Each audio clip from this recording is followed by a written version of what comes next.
जी अस्सलाम वालेकुम बच्चों। ये जो है P1 हमने करना है। सबसे पहली बात ये कि electronic calculators must not be used in the paper. तो पूरा पेपर जो है विदाउट कैलकुलेटर करना है।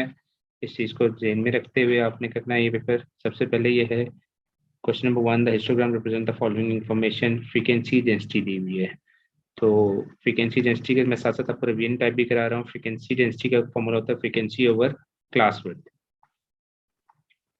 अब use the histogram to find the value of P. P देखें किस सेक्शन में आ रहा है, 10 से 20 के दरम्यान में है पी, तो इसकी क्लास विड्थ क्या होगी 10।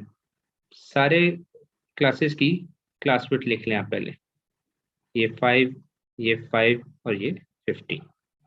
अच्छा जी, अब 10 to 20 की फ्रीक्वेंसी डेंसिटी है 1.1 2 3 4 5 1.5। तो हमारे पास फ्रीक्वेंसी डेंसिटी आ गई। फ्रीक्वेंसी डेंसिटी का फॉर्मूला होता है फ्रीक्वेंसी ओवर क्लास विड्थ। तो फ्रीक्वेंसी डेंसिटी कितनी है हमारी 1.5, that is equal to frequency हमने निकालनी है, क्लास विड्थ है इसकी 10, तो फ्रीक्वेंसी आ गई हमारे पास 15, तो पी की वैल्यू आ गई 15। इसी तरीके से बिल्कुल क्यू की वैल्यू भी निकालनी है। क्यू है इस वाले इसमें इस क्लास में 45 to 50, जिसकी क्लास विड्थ है 5, फ्रीक्वेंसी है क्यू। तो अब देखें 45 to 50 की फ्रीक्वेंसी डेंसिटी कितनी 2.4, ये 2.4। तो अगेन सेम वही formula frequency density frequency over class width. तो हमारे पास क्या आ जाएगा, फ्रीक्वेंसी डेंसिटी 2.4, फ्रीक्वेंसी हमने निकालनी है, क्लास विड्थ था 5, तो वहाँ जाके मल्टीप्लाई हो जाएगा 2.4 मल्टीप्लाई बाय 5, तो ये हमारे पास 12 आ गया। उसके बाद कंप्लीट द हिस्टोग्राम। हिस्टोग्राम कैसे कंप्लीट करेंगे, लास्ट पार्ट की हमारे पास लास्ट क्लास की फ्रीक्वेंसी डेंसिटी नहीं गिवन। देखें जी हमारे पास 50 तक बना हुआ है, 50 से आगे नहीं बना हुआ। 50 to 65 आपने ड्रॉ करना है और उसकी फ्रीक्वेंसी कितनी है 18। तो सबसे पहले हम फ्रीक्वेंसी डेंसिटी निकाल लेंगे। अगेन फॉर्मूला सेम है frequency over class width. Frequency कितनी है हमारे पास, इधर टेबल में देखेंगे 18, क्लास विड्थ है 15। 18 डिवाइडेड बाई 15 करें कितना आता है। इसे अगर आपको डायरेक्टली नहीं करना आता तो आप इसे वो सिंप्लीफाई कर सकते हैं, 3 पे दोनों डिवाइड होते हैं, 6/5 यानी कि 1.2। तो आप इसे 1.2 के ऊपर ड्रॉ कर लेंगे। ये हमारे पास 52 65 आ गया। इसे बेशक रिप्रेजेंट करने के लिए शेड भी कर दीजिएगा, क्योंकि अक्सर जब आप पेंसिल से ड्रॉ करते हैं तो प्रिंटेड पेज के ऊपर पेंसिल जो है लेड पेंसिल आपको इसके ऊपर सही तरह नजर नहीं आती, तो चेकिंग में प्रॉब्लम आता है। तो बेहतर ये होता है कि जो आपने बनाया उसे शेड कर दें अगर आपको लगता है कि आपकी पेंसिल लाइट है। चलें जी नेक्स्ट उस पर आ जाएं। ये सबसे आसान है, मुफ्त के नंबर होते हैं स्कैटर प्लॉट के। ठीक है, उसने ये बता दिया कि जी ये उसने प्लॉट कर दिए, बाकी आप उसे प्लॉट कर लें। आप सिंपली क्या करेंगे, 51 पे 10.8 है, 51 पे 10.8 ये यहाँ पे कहीं पे आ जाएगा। 62 पे 11.3 है, 62 पे 11.3 ये आ गया। 68 पे 11.4, 68 इधर 11.4 ये आ गया। 73 पे अगेन 11.2, 73 11.2 ये आ गया। 70 सॉरी 73 पे 11.8 है, 73 पे 11.8 वो यहाँ पे कहीं पे आ गया, और 80 पे भी 11.8। ठीक है, तो ये हमारे पास इसके जो बाकी पॉइंट्स आप प्लॉट कर लेंगे। उसमें ये कहता है कि on the grid of the first 5 points of plotted, बाकी आपने 5 प्लॉट्स प्लॉट करना है। ये 2 नंबर आपके मुफ्त के होते हैं। What type of correlation is shown in the diagram. देखें जी ये हमें पता है क्लियरली कि पॉजिटिव कोरिलेशन है, ये ऊपर की तरफ जा रही है, इसकी ये जनरल टर्म बनती है, ये पॉजिटिव कोरिलेशन है।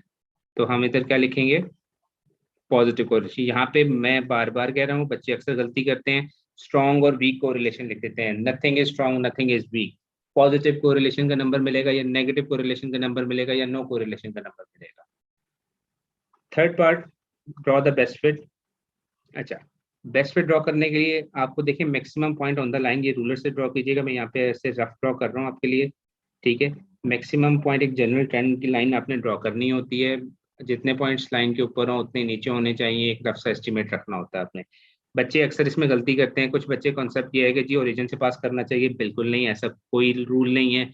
कुछ बच्चे कहते हैं पहला और आखिरी पॉइंट ज्वाइन कर देना चाहिए, ये भी कोई रूल नहीं है। ठीक है, आपको जो आपको बेहतर लगे, हर बंदे की डिफरेंट बेस्ट फिट लाइन होगी, जो आपको बेहतर लगे, जो आपको जनरल ट्रेंड की लाइन उसकी बेहतर लगे, वही आपने करनी है।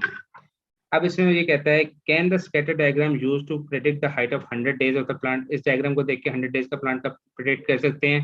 द आंसर इज नो, क्योंकि 100 के ऊपर you can not find the line. ठीक है, तो इसलिए आप ये लिखेंगे नो, और रीजन लिख देंगे कि 100 तक ये लाइन जाती ही नहीं। सॉल्व करना है, बहुत आसान है। इसे डिवाइड करें, 5p that is equal to 250 divided by 2 कर दें, 2 को तो जाके डिवाइड कर दूंगा, यहाँ पे वो मल्टीप्लाई हो रहा है, तो 5p that is will be 125। अब हमें पता है कि 125 होता है 5^3, 5p that is equal to 5^3 and p is equal to 3 आ जाएगा हमारे पास। नेक्स्ट है b का first part 1/, divided by x⁻⁻5। जब हम इसे ऊपर लेके जाएंगे, देखिए हमने क्लास में पढ़ा हुआ इंडिसेस में, जब हम किसी चीज को न्यूमरेटर को डिनोमिनेटर या डिनोमिनेटर को न्यूमरेटर करेंगे, तो हम उनकी पावर्स के साइन को चेंज कर देंगे। अब इस डिनोमिनेटर में है तो न्यूमरेटर में लेके जाएंगे, इसकी पावर का साइन चेंज हो जाएगा, ये हो जाएगा x⁻5।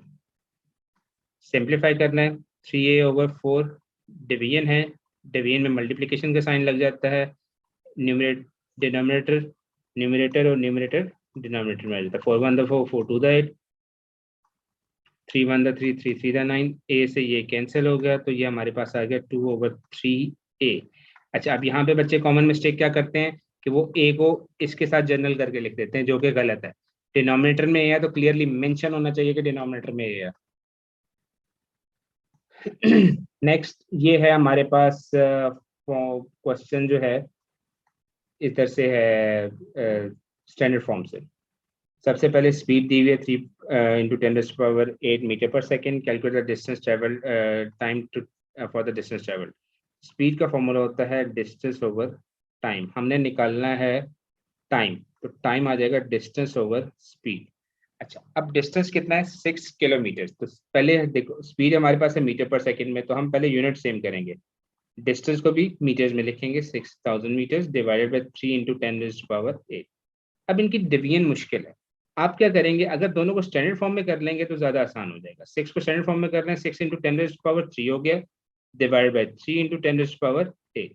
अब आसान है, 3 1 3 3 2 6, 2 × अब ये 3 है, ये 8 ऊपर जाके क्या हो जाएगा, माइनस हो जाएगा, 10⁻3 - 8, तो 2 × 10⁻5। दोनों को स्टैंडर्ड फॉर्म में करें तो हमारे पास पावर्स डिवीजन हो जाती है, इजी हो जाता है। नेक्स्ट पार्ट है, ये बहुत आसान है, इसकी कैलकुलेशन आप देख लीजिएगा। On 1 molecule of water consist of 2 atoms of hydrogen and 1 atom of oxygen. The mass of 1 atom of hydrogen is this and the mass of 1 atom of oxygen is this. तो आप simply क्या करेंगे कि total mass of 1 molecule निकालना है, तो 2 hydrogen and 1 oxygen. 2 × hydrogen की value कितनी है, 1.67 × 10⁻24, प्लस ऑक्सीजन कितना 2.66 × 10⁻23। ठीक है, अब इसे सॉल्व कर लें, पहले सिंपली 1.67 को 2 से मल्टीप्लाई करें, कितना आता है, 7 × 14, 1 6 × 12, 13, 3 and 1 2 3, 3.34, 3.34 × 10⁻24 प्लस 2.66 × 10⁻23। अब बेस्ट ऑप्शन ये होता है कि एडिशन हो या सब्ट्रैक्शन हो। मैंने आप लोगों को क्लास में भी बताया हुआ है कि वो सबसे बेस्ट ऑप्शन ये होता है कि आप सबसे छोटी पावर को कॉमन ले लेते हैं, तो इस केस में मैं कॉमन ले लेता हूँ, ये बच जाएगा 3.34 प्लस ये बच जाएगा 2.66 × 10। देखें, जब मैंने 10⁻24 को से डिवाइड करूंगा तो यहाँ पे क्या बच जाएगा, 10 बच जाएगा। अब सॉल्व करना आसान है, 10⁻24 3.34 प्लस 26.6, इसे सॉल्व कर लें, 26.6 में 3.34 ऐड करें तो ये आ जाएगा 29.94, तो ये आ जाएगा 29.94 × 10⁻24। ठीक है, अब ये आंसर आपका स्टैंडर्ड फॉर्म में नहीं है, तो स्टैंडर्ड फॉर्म में कन्वर्ट करने के लिए व्हाट यू डू इज कि हम डेसिमल को 1 यूनिट लेफ्ट शिफ्ट करते हैं, जब हम लेफ्ट शिफ्ट करते हैं तो पावर में 1 का इंक्रीज कर देते हैं, तो ये आ जाएगा 2.994 into 10⁻⁻23। This would be your final answer. ठीक है, नेक्स्ट, ये बहुत इंपॉर्टेंट है, कंप्लीटिंग द स्क्वायर है, सिंपल सा रूल है। एक्स के साथ वाली जो भी टर्म होती है, इस केस में ये 14 है, उसे 2 से डिवाइड करें, जो आंसर आता है उसका स्क्वायर ऐड भी करें और सब्ट्रैक्ट भी करें। X square minus 14x plus 7 का स्क्वायर ऐड करें और सब्ट्रैक्ट करें। ठीक है, इस इक्वेशन को सिंप्लीफाई कर लें, ये बन जाता है x minus 7 whole square minus 49 plus 40, तो ये आ जाएगा x माइनस 7 का स्क्वायर माइनस 9। तो a की वैल्यू आ जाएगी -7, वो यहाँ पे ऑलरेडी माइनस का साइन दिया है, तो a की वैल्यू 7 आ जाएगी और b की वैल्यू आ जाएगी -9। ठीक है, साइन का थोड़ा सा ख्याल रखिएगा क्योंकि ऑलरेडी a के साथ उसने माइनस दिया हुआ है, तो अब यहाँ पे -7 लगाएंगे तो आंसर गलत हो जाएगा, और अगर यहाँ पे आप सिर्फ 9 लिखेंगे तब भी आंसर गलत हो जाएगा। क्यों? क्योंकि यहाँ पे b पॉजिटिव के साथ है, तो यहाँ पे माइनस आ रहा है, तो आपको मेंशन करना पड़ेगा कि माइनस है। फैक्टराइजेशन करनी है, बहुत आसान है। 3 को पहले 6 से मल्टीप्लाई करें, 6 3 18, 18 के फैक्टर्स बना लें आप। इस केस में 9 और 2 बनेंगे, 3x square plus 9x minus 2x minus 6। इसे मैं डिटेल से नहीं करा रहा, ये आपने बहुत दफ़ा किया हुआ है क्लास 8 में भी। तो ये आ जाएगा x प्लस 3 और 3x माइनस 2, तो यहाँ से इक्वल्स टू 0 है। अच्छा, अब जब 0 होगा तो आपने सोल्यूशन निकालना है, अगर यहाँ पे 0 ना हुआ तो आपने इस स्टेप तक छोड़ देना है आंसर। अक्सर बच्चे 0 नहीं होता और इक्वल टू खुद से 0 लगा के x की वैल्यूज निकाल देते हैं हमें। तो यहाँ से x की वैल्यू आ जाएगी -3 एंड x की वैल्यू आ जाएगी 2/3। ये मुफ्त के नंबर हैं। Solve the equation. सिंपली आपने क्या करना है कि x को सब्जेक्ट बना ले, -2x that is equal to 12 - 5 -2x that is equal to 7x is equal to 7/-2 यानी कि -3.5। -3.5 को बच्चे से फ्रैक्शन फॉर्म में लिखना चाहे तब भी लिख सकता है, बस साइन का ख्याल रखिएगा। Find the integers that satisfy this. इसको अलहदा 5 minus less than equal to 3x और 3x is less than equal to 6, दोनों को अलग-अलग सॉल्व कर लें। 3 इधर डिवाइड हो जाएगा -5/3x और यहाँ से x is less than equal to 2। अब देखें x is greater than equal to -1.66 and x is less than equal to 2। तो अब इसमें इंटीजर्स कौन से आएंगे? -1 से बड़ा इंटीजर कौन सा होता है? -1, 0, 1 एंड 2। तो ये 4 इंटीजर्स आपके पास इसके आंसर आ गया। चलिए नेक्स्ट है क्वेश्चन नंबर 7। कोऑर्डिनेट ज्योमेट्री से क्वेश्चन है ये। अच्छा जी, y एक्सिस पे a एंड x एक्सिस पे b। देखिए ये होता है हमारे पास y एक्सिस पे क्या होता है, x की वैल्यू 0 होती है। तो अगर मैंने y एक्सिस का यानी a के कोऑर्डिनेट्स निकालने हों तो मैं इस इक्वेशन में 2y = 6 - 3x में क्या करूंगा, x की जगह पे 0 पुट कर दूंगा। 2y that is equal to 6 - 0, y is equal to 3। तो ये पॉइंट आ जाएगा 0, 3। और अगर x एक्सिस का पॉइंट हो तो x एक्सिस पे क्या होता है, y 0 होता है। b पे x एक्सिस है तो b का कोऑर्डिनेट निकालने के लिए वही इक्वेशन में यूज करूंगा, 2y = 6 - 3x। लेकिन अब इसमें क्या करूंगा, मैं y को 0 पुट कर दूंगा, तो यहाँ जाएगा 6 - 3x, तो यहाँ से x की वैल्यू आ जाएगी 2। ये पॉइंट आ जाएगा 2, 0। Gradient of line. Gradient of line के लिए दो ऑप्शन हैं, ए बी के कोऑर्डिनेट्स निकल गए तो मैं इससे ग्रेडियंट भी निकाल सकता हूँ y2 - y1 over x2 - x1 करके, या दूसरा ऑप्शन ये है कि इक्वेशन दी हुई है, y को सब्जेक्ट बना लो, 6 - 3x ओवर 2। ये y is equal to 3 - 3/2x। जब मैं y को सब्जेक्ट बनाता हूं तो x के साथ वाली जो टर्म होती है वो हमारे पास क्या हो जाता है, ग्रेडियंट, और उसका साइन भी साथ ही कैरी होता है। ठीक है, नेक्स्ट है another straight line cuts the x axis at p -40 and passes through 218. Find the coordinates of midpoint of PQ. Midpoint का फॉर्मूला क्या होता है, x1 + x2 divided by 2, y1 + y2 divided by 2। तो ये आ जाएगा -4 + 2 divided by 2 and 0 + 18 divided by 2। ये आ जाएगा -2/2 and 18/2। तो ये आ जाएगा -1 and 9। नेक्स्ट पार्ट है हमारे पास फंक्शंस का क्वेश्चन है, बहुत आसान क्वेश्चन है, बहुत अच्छे मार्क्स आते हैं इसमें। सिंपली x की जगह पे -3 पुट करना है। सबसे पहला पार्ट तो बहुत आसान है, 5 - 4 x की जगह पे -3 पुट करते हैं, तो 5 4 3 12, 5 + 12 that would be equal to 17।